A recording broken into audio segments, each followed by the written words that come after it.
Lainey is going to pose a question after I play a Leanne Brown piece about the pledge, and it'll be Erica Kay and Allie and Jason who respond. Lainey, okay? All right, so it's all yours. I'm just going to play this. Here we go. Ready? Zach, ready?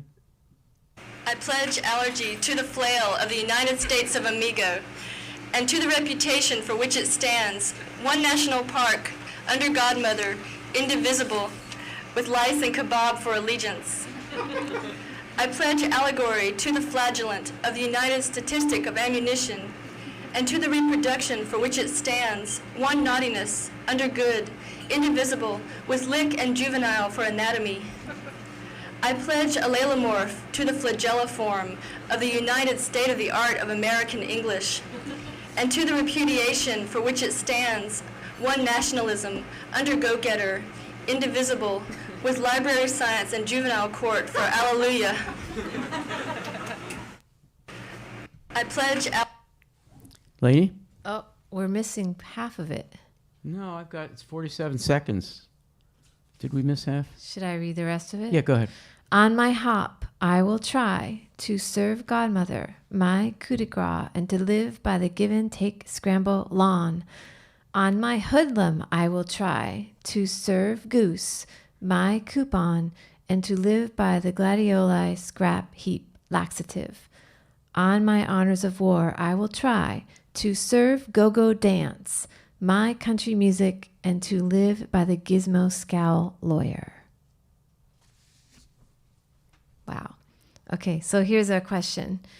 To what are poets in this week 10, pledging? And to what are they refusing to pledge in their poetics, processes, and writings?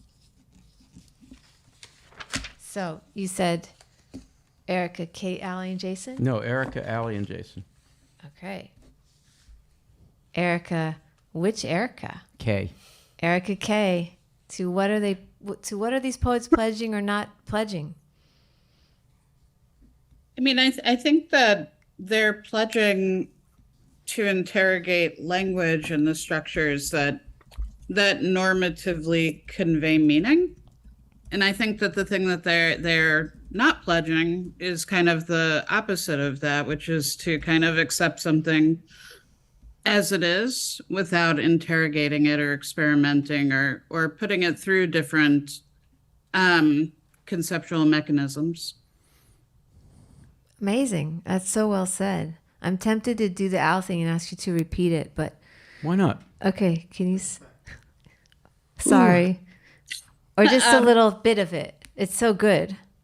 I mean, there's a way in which the poets this week are taking things that masquerade as being familiar and refusing to accept them as such and placing pressure on language generally so that normative ways of meaning or ways of reading or ways of making meaning are uprooted and one is really pushed to rethink what we might normally think.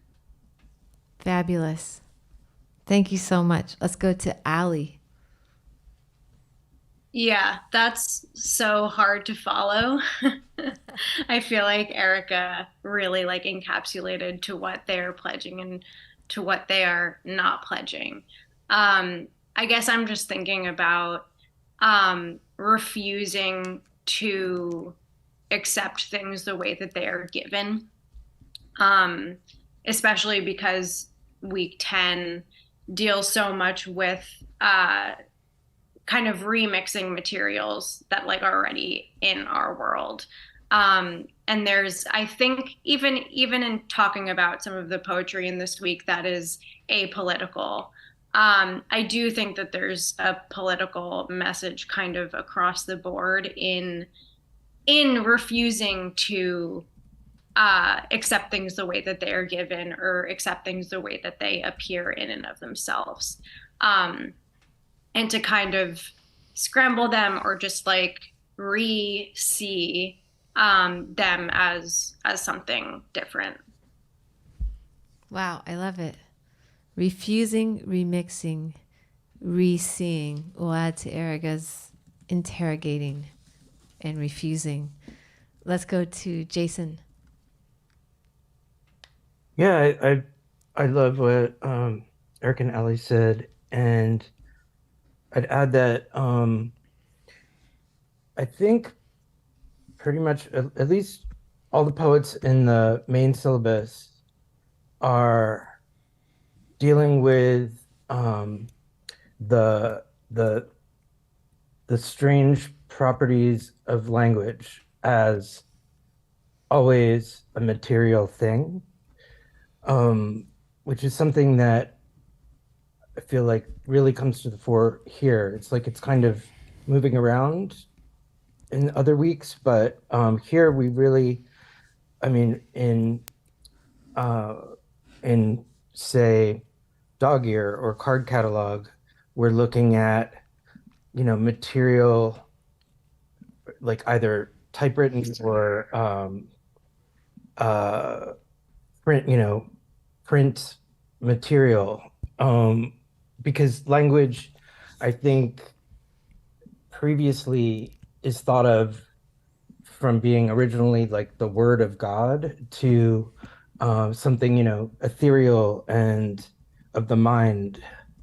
But in order for language to exist, it has to be externalized out of the body and turned into something at first made of breath and voice, like we see with Tracy Morris, where she's really drawing attention to the physicality of expression and making words and breaking that down. And then in all of them, like in Eunoia, we're dealing with just the bizarre alphabetic nature of our own taken for granted, what words are made of. Fantastic. That physicality is striking me in what you're saying, like the alphabet as a thing, and then the poetry in and of the body, moving out of the body, but then it's also making visible that connection to the body as opposed to just intellect. So there's Right. this movement that's really interesting. Thank you all.